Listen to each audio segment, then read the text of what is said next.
Hi, I'm Kevin Damoa. I'm the founder and CEO of Glīd, and we're on a mission to redefine the way that things move. Our technology moves roads, base commodities to rail.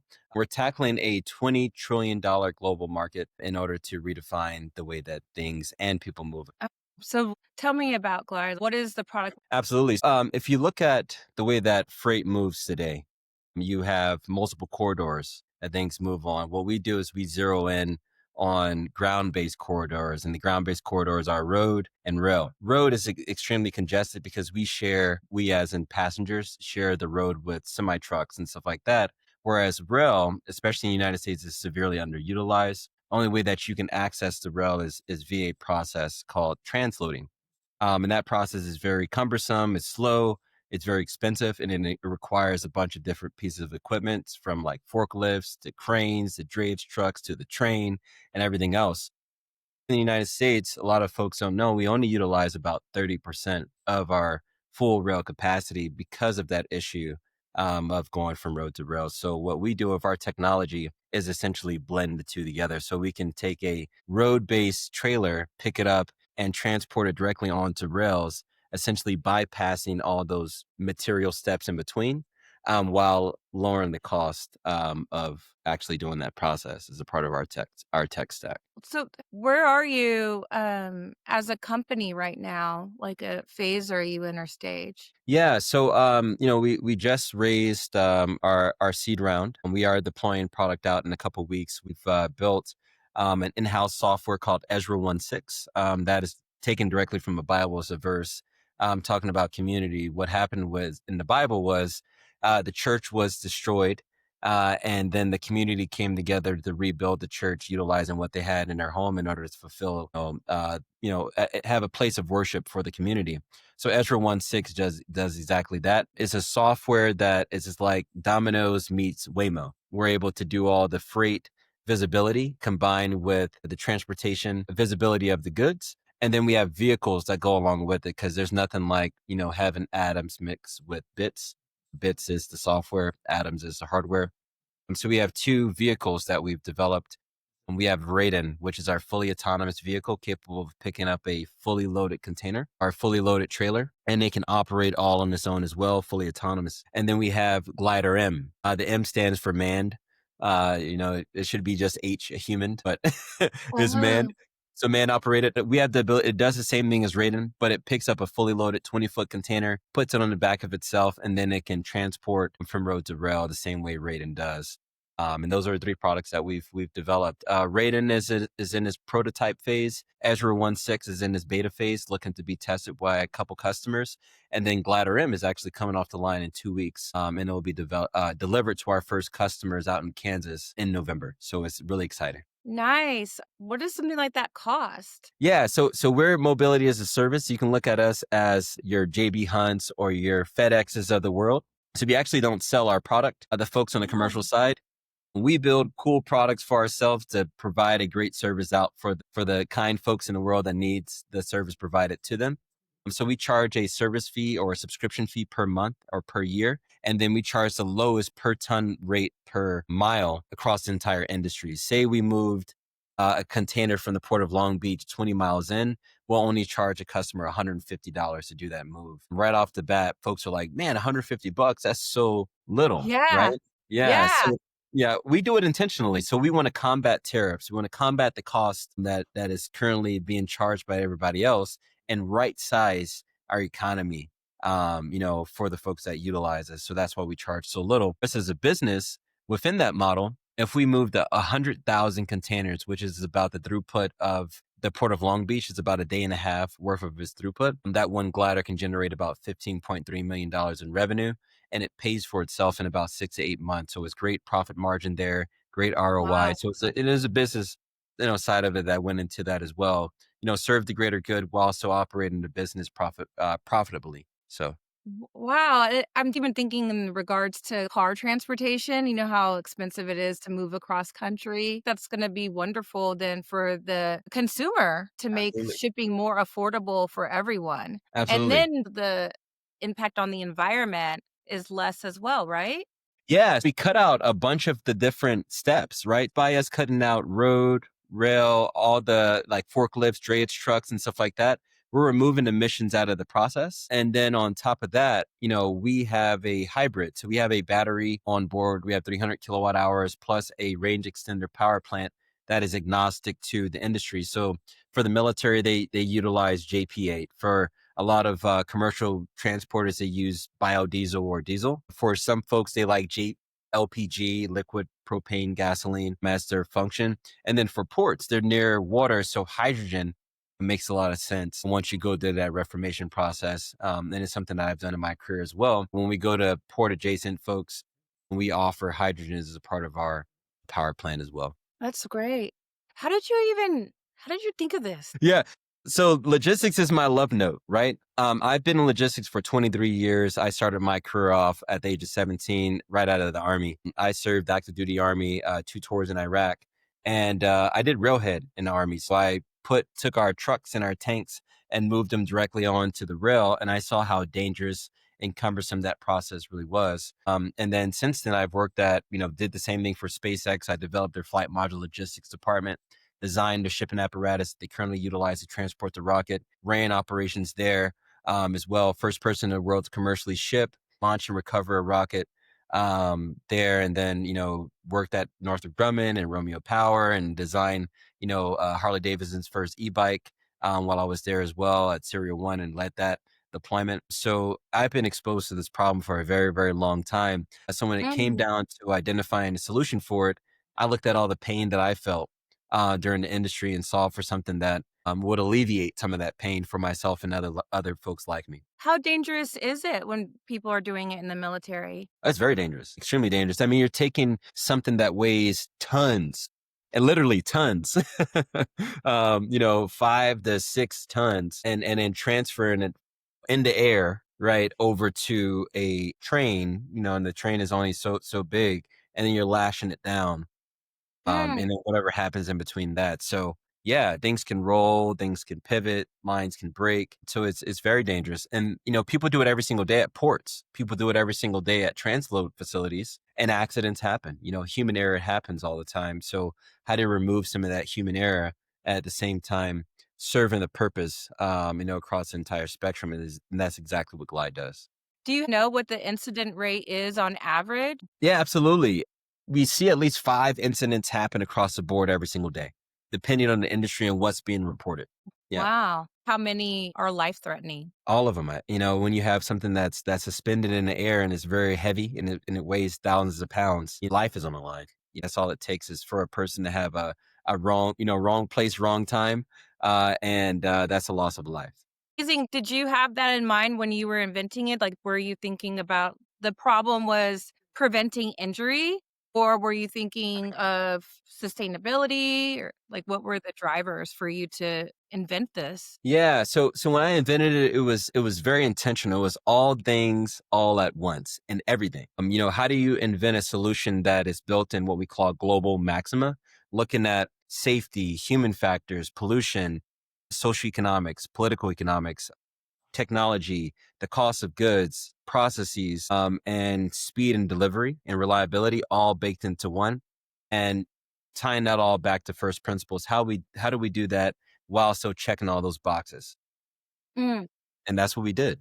We thought about it succinctly, and I say me in the beginning, all by myself, and then put it into the patent, release the company out, and like I say, we've been gliding ever since.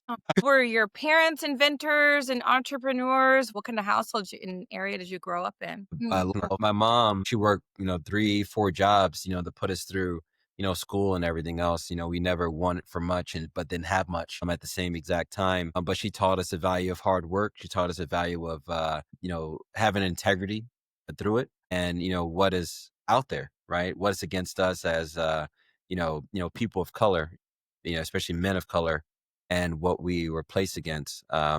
She taught us to be in the kitchen, to do laundry for ourselves, the core values of being a Mm. human first, before being deployed outside the world to make money for somebody else. So a lot of foundational things came from my mom. Oh, wow. Was it a wealthy family? sometimes it's nice for people to know because, for example, there, can be things that we say to ourselves where, oh, I could never be like him because his dad taught him to do that, or he came from a wealthy family who put him through, this, prestigious education and he had this exposure and mentorship. So it would be nice to kind of know what that ecosystem looked like for you. Hmm. And it helps people then relate. No, absolutely. Yeah, I mean, we were we couldn't afford to OR, so we Oh, didn't have what? poor. Dang. Yes, yes, Oh, broke, absolutely. broke.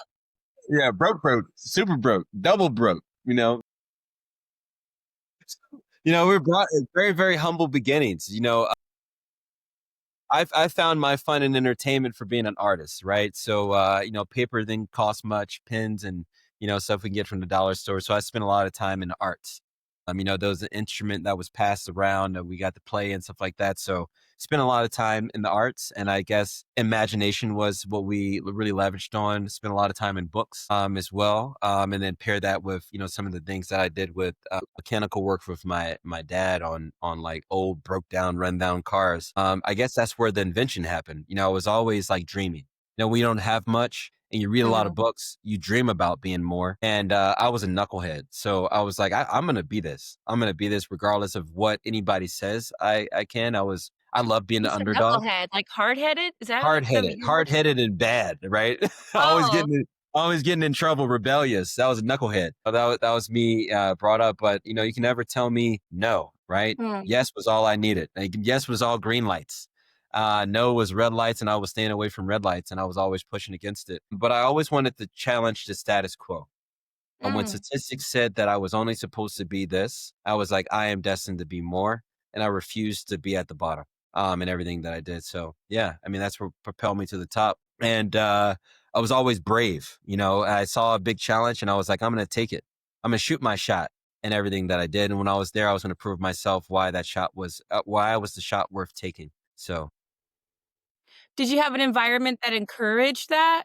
yes and no. I was kind of always like hand slapped. I'm in a way of, yeah, you should just do it this way, or you should fit into this, or we're not supposed to Mm. do this, or based on where you're Uh-huh. at. It's a lot of things we get, as people of color that we're supposed to stay in a certain lane. I have a letter that I carry around with me quite a bit. When I left my house at 17 and joined the army, my mom wrote me a letter, and she said, "Kevin, the world is yours now. Make the best of it."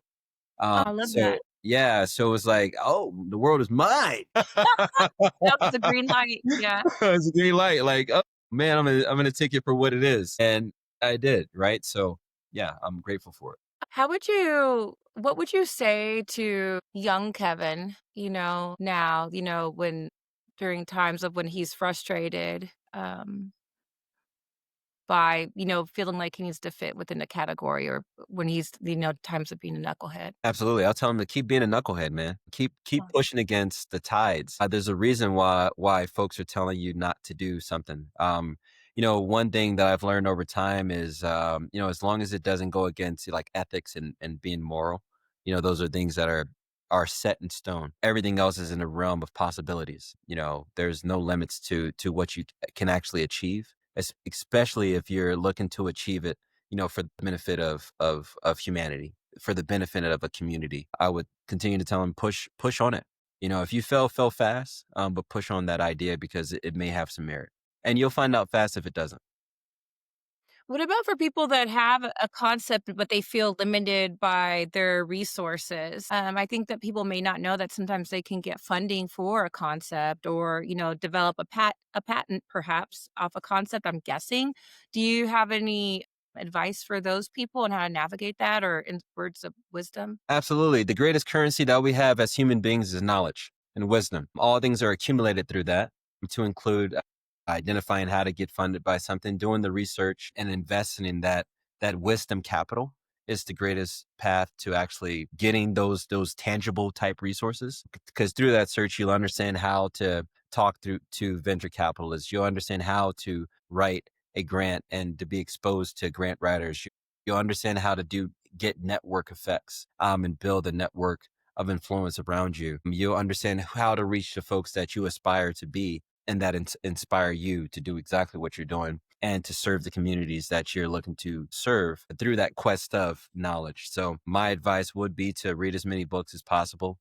May not focus, don't focus so much on Instagram, focus on places where you have folks like LinkedIn, for example. I'm not selling LinkedIn, but that's where we all are. Reach out to folks, ask them who they are, why they're doing it, and what's their North Star in order to accumulate that knowledge so you can get your ideal off the ground.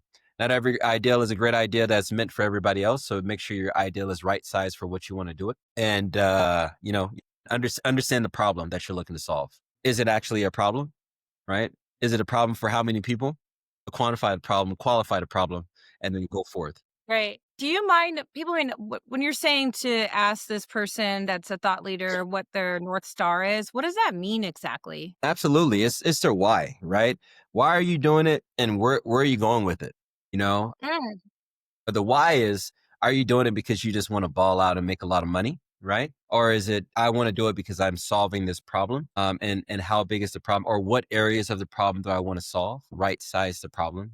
Some problems you can solve incrementally, and some of them have like a large overarching theme that you contribute to it. You may not be able to solve it in its entirety, but you can solve some portions of it. And then the next step is, how big is it, right? How big is the market for this problem that you have? What's the market size? What's the TAM? What's the SOM? And what's the SAM, or whatever order it goes into? got it.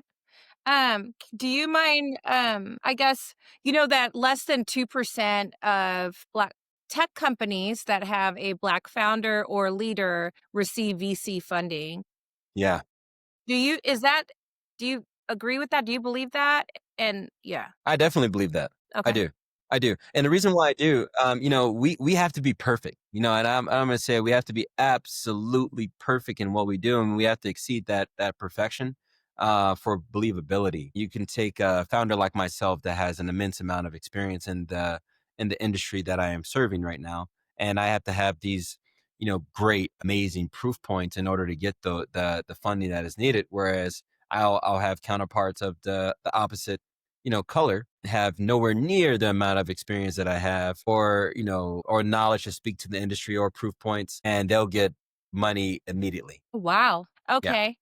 Mhm. And so then how does another person of color, what would you recommend they do to prepare for that? Yeah, do the work. I think it's do the work, get the proof points, lean on your community of folks. And we have a network called Forge, led by a good friend of mine called Will. His name is Will Drury, and it's a group of leaders in manufacturing and tech and in knowledge throughout the industry that come together to share our experiences navigating venture, navigating partnerships, and as well as technology and innovation, where we share those stories where you don't have to go out and fail, right? It's like, what, accumulate this package. These are the things that you actually need to have. Like, it's kind of like the Green Book. The Green Book is what we use as Black folks back in the day to navigate, different channels, when we traveled across the US. Mm, It's kind of like that, right? For VCs, these are what the VCs are actually looking at when they're looking at a person of color, right? These are the mm. parameters that you will have to hit in order to get, your eyeballs, or to be accepted, and to be granted those funds. So we actually share that with the. Thank you for sharing that. Yeah. Do you mind sharing the story of when you got the call from SpaceX and you're at work? Absolutely. Absolutely. Yes. So at the time, SpaceX, for me, it was an unknown company. I was working at the Air Force Base at the time, full time. I just got an AGR, active guard reserve role. And I got a call Okay. from SpaceX, and it was Angie Whitford on the phone. And she said, "Hey, I'm Angie." So, like, they just transferred to you? Or did you have a little like, how did they even know where you were? How did they even get a hold of you? Know your Yeah, line? I put, now I'm gonna age myself. I put my resume on Monster .com. So they found my resume on Monster, and they gave me a call. And she's like, "Hey, I'm Angie. I'm with SpaceX." And I'm like, "I'm not interested." And she was like, "Why?" And I was like, "I don't want to work for a storage company." And then she was like, "You don't know Elon Musk?" And I was like, "Elon Musk? It sounds like a cologne." And no, I'm good. I am good. So she was like, "Okay, well, that's fine." She calls me back the next day. "Hey, talk to the hiring manager." And he said that you are the person. And I was like, "Okay, I'm still not interested. I don't want to work for a storage company." And she was like, "We're actually like a rocket company." And I was like, "Yeah, okay." never heard of you guys. And so I asked my base commander about him. He's like, yeah, yeah, I heard about them, but yeah, they blow up all the time. They're not going to be anything. So I went home, to actually check my email, and I saw it, and I pulled it all up, and I saw it was outer space, and they wanted to go to Mars, and Elon Musk wasn't a clone. He was just this like brilliant dude that came from He PayPal. wasn't took alone. Yeah. And I was like, oh man, this is my shot. So I was advised against it, but still actually went down and did the interview, and it changed my life. Working at SpaceX showed me that like impossibilities are possible. That you can shoot for Mars and hit it, and it Yeah. really changed my thought process as a leader, as an innovator, as an engineer on the actual possibilities, not just dreaming about things, but man, we were building things and building things very, very fast and really changing the way that folks see things. So yeah. What was it like working for Elon? How closely did you work with him? Yeah, I mean, it was crazy. It was crazy in a great way, in whatever ways it is. I'm gonna. It was tough. I mean, it stretched me as an engineer. It stretched me as a leader. It stretched me. It taught me time matters, but doesn't. Taught you how to bend time in a way. I Oh, remember a story. We had to take the Dragon capsule and transport it from California all the way to Washington D.C. and we didn't have a transport box or anything to do it. And we only had about 72 hours to get it all done. So design the box, put it all in a box, and then we had to attenuate. That means balance out all the loads and then transport it across the US and then land it in DC for unveiling. And those are the type of assignments that we got all the time. And being able to just do that, manipulate time in a way and deploy resources and innovate at the same exact time, just taught you what kind of mind, he had on his shoulders. So, I do say it was a hard, very, very hard lesson, especially from a military man coming from Iraq, paired mm. with, lessons that, propelled me into Glide today. Do you mind sharing the tips for how, someone else can adopt some of those leadership traits that you learned during your time at SpaceX? Like, first one, what do you mean you bent time? Like, what does that mean? How does someone else implement that? Absolutely. I mean, not spending a lot of time ruminating. I think that's the biggest thing. Mm, You get an assignment and you immediately go to deployment. You go directly into action, not the rumination of, oh my gosh, it's so impossible. I can't uh, believe this person has assigned me to do these things. Let me get my feelings under control, right? It's like turn that switch off of being subjective. Look at all the objective that you're looking to actually accomplish and then go directly into being tactical to getting it done. Understand the overarching strategy, plan out all the tactical things that you have to achieve it, and deploy that into a point where you're executing at a highest level, and then making sure that everybody else that you need is executing at that level as well. Is what that means. how did you go through a transition period coming from a rigid environment like the military?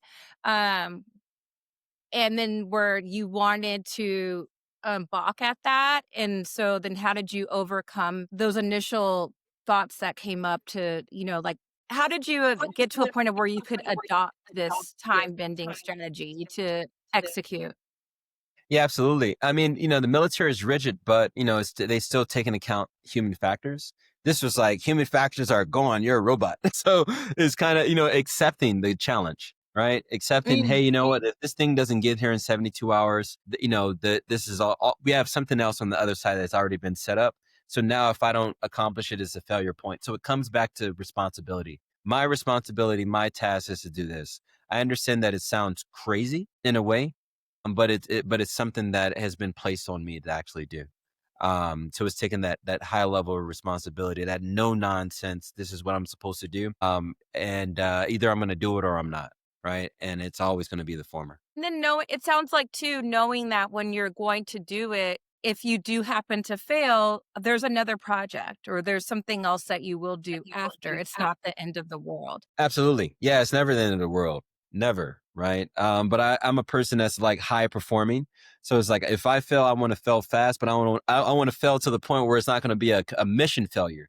Because you can have like micro Yeah. failures and still win the battle, right? You can still, Okay. oh man, I lost this portion of it, but you know what? I had a contingency plan in place So I'm still on track to get it done. So military planning taught us that put contingency on top of contingency on top of contingency so that you actually win the battle. I mean, you'll take some losses, but you'll have an overarching win.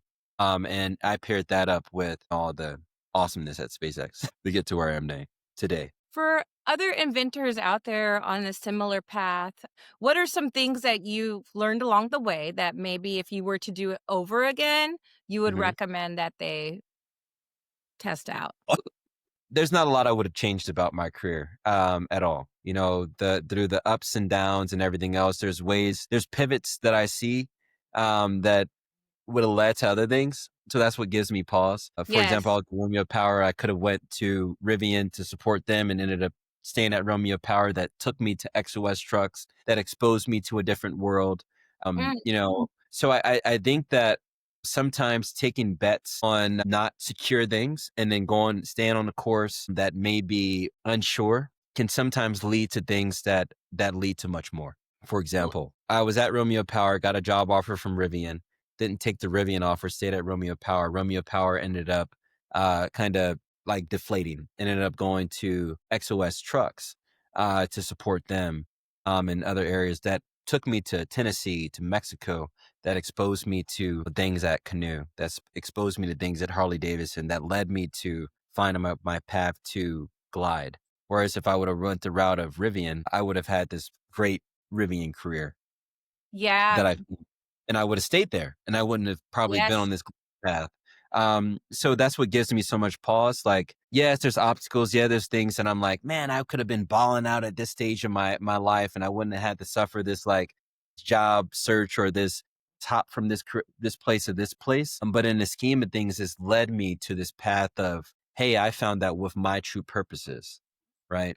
So I don't think there's a perfect way to do things. I feel like you trust your gut, you trust your intuition, and you trust what God is giving you along the way, and that's it, right? I think when you hit a roadblock in it, just pivot and pray about it.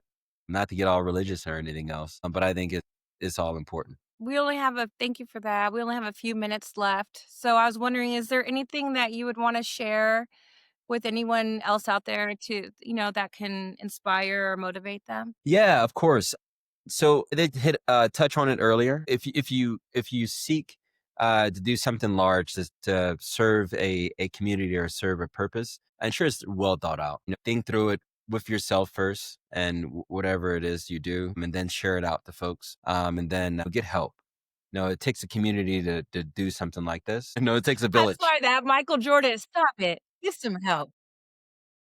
It does. It really does. It takes a village, but you bake that idea first. You go to your village in order to cultivate that idea, and then you release it out to the world and see what it does. And that's real talk, right? No one does things in a silo. So yeah, lean on your community and get on great programs like we are that serves a great purpose for a specific community with a great message to reach the folks that are most in need. So yeah, and pay rent, right? And when I say pay rent, I'm gonna get on the tangent.